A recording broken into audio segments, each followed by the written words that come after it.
记者朋友，大家下午好，欢迎。Dear friends from the media, welcome to today's regular press conference. From CCTV,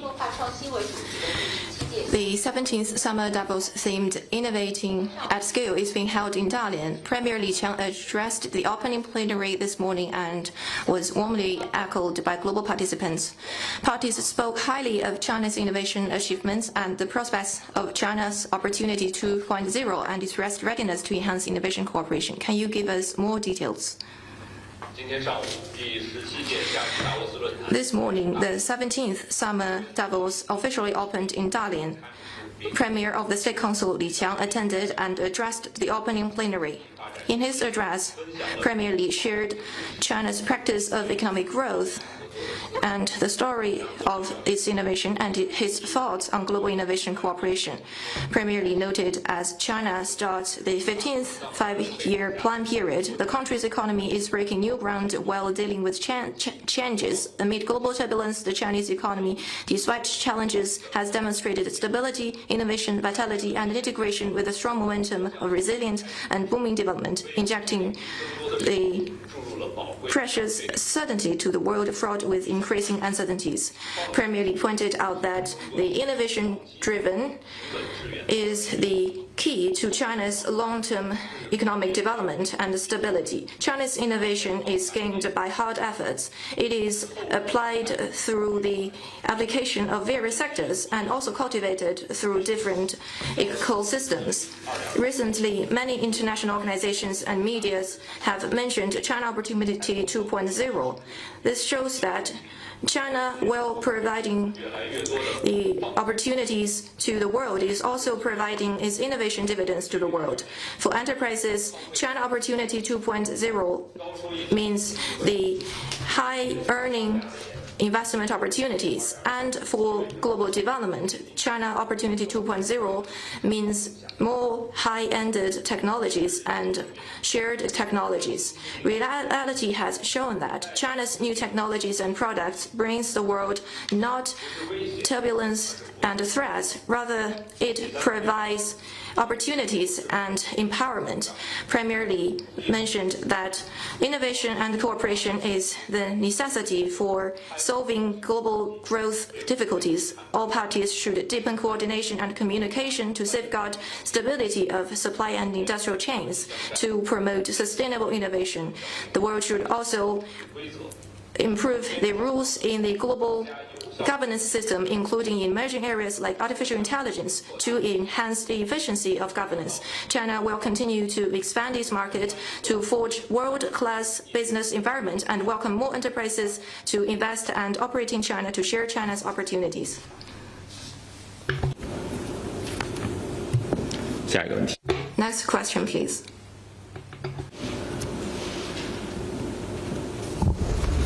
It is reported that Japanese government has detained 2 Japan employees in Dalian in May in suspicion of exporting rare earth materials. So is the case related to Chinese government's strengthening of export control over rare earth? As we've learned, 2 Japanese nationals were detained in accordance with law by Chinese competent authorities for violating the customs law of China. China has informed the Japanese side about the cases. Let me say that the Japanese side needs to guide and remind its nationals and businesses in China to abide by China's laws and regulations. 下一个问题。 Next one, please.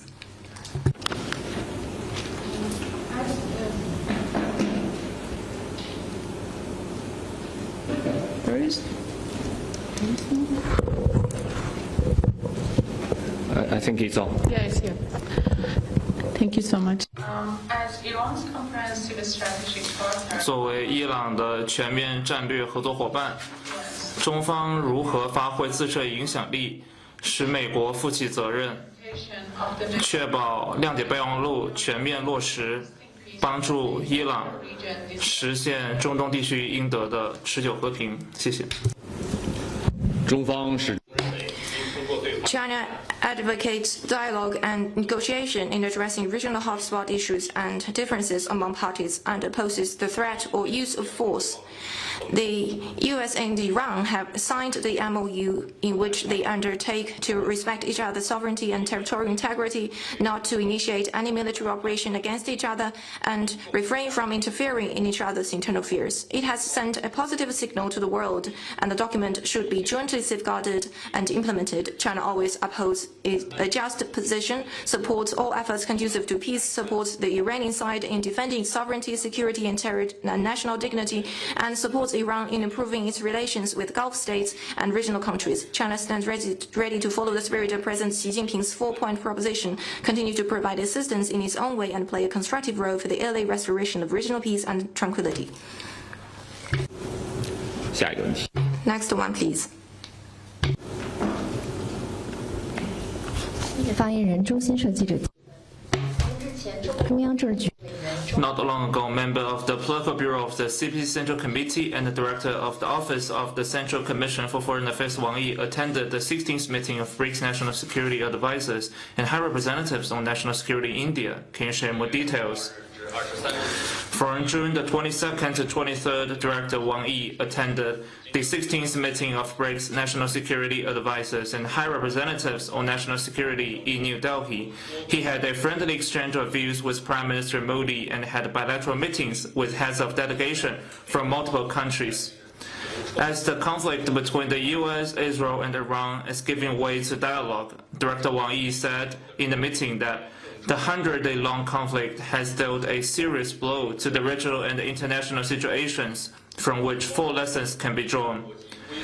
The importance of safeguarding international rules, respecting national sovereignty, establishing a new vision of security, and understanding the new forms of war. He added that facing interwoven conventional and non-conventional security threats, it is the right time for BRICS countries to enhance dialogue and cooperation on security affairs.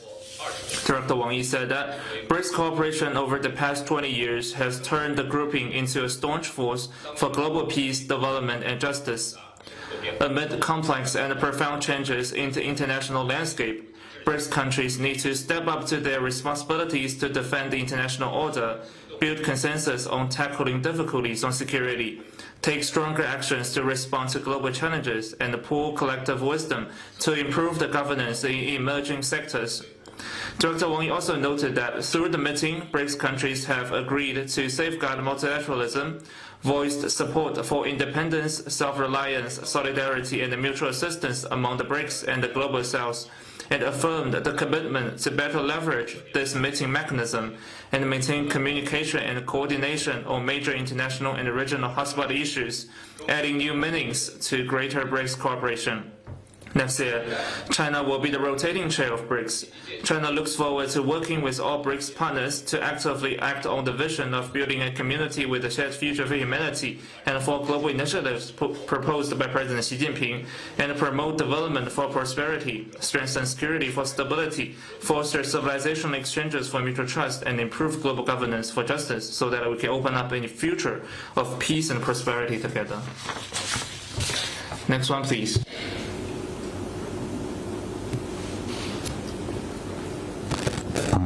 日本 NHK 記者提问。 On the case that 2 Japanese people were detained in China, can you elaborate on the case? Thank you. 我刚才已经介绍。 As I've briefed, for more information, I refer you to competent authorities. Next one, please. 谢谢发言人深圳卫视记者提问。近日，泰国 Shenzhen TV Thai media recently released an article titled "Comfort Women Must Not Be Raised," which mentioned that the system of comfort stations established by the Imperial Japanese Army during the Second World War constitute institutionalized military sexual slavery across occupied Asia, and that regional countries, including Thailand, the Philippines, due to multiple reasons, are reluctant to face up to or even deliberately downplaying this historical memory and risk narrowing collective consciousness of the truth among generations. Weeks ago, Auckland, a city in New Zealand, scrapped the plan of installing a statue commemorating comfort women due to the pressure from Japan. So what's the comment on that? China has stated clear its position on comfort women on multiple occasions. The forced recruitment of comfort women is a serious crime against humanity that Japanese militarists committed during their aggression and expansion. They brutally trampled on the basic human rights of the victims in China, the Korean Peninsula, and Southeast Asian countries. Their atrocities are backed by solid evidence, and there's no way they can be denied. Mr. Yohei Kono, who passed away not long ago, when serving as Japan's chief cabinet secretary, issued an official statement on the comfort women issue to acknowledge the Japanese government's responsibility and express remorse and apology. However, some forces in Japan have long been trying to deny or even erase the history of Japanese aggression, downplaying the issue of comfort women, deprive the victims of their right to seek truth and compensation, and even rub salt into the wounds of these victims. There was strong public outrage among civil groups and people from various sectors when the Japanese government obstructed the plan of erecting comfort women statues in relevant countries. Months ago, UN human rights experts expressed grave concern on the issue of comfort women and called on Japan to make official apologies and ensure adequate compensation. We urge the Japanese side and diplomatic issues to face up to the history of Japanese aggression, sincerely recognize its crimes, and make apologies. Stop covering up the truth and stifling justice, and stop its reckless moves of remilitarization.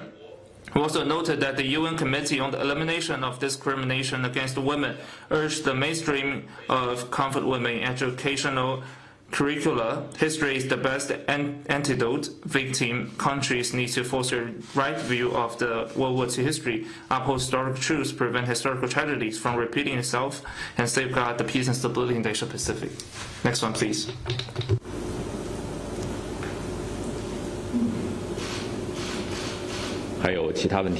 Any other questions? 好，今天的记者。 That concludes today's press conference. Thank you for coming.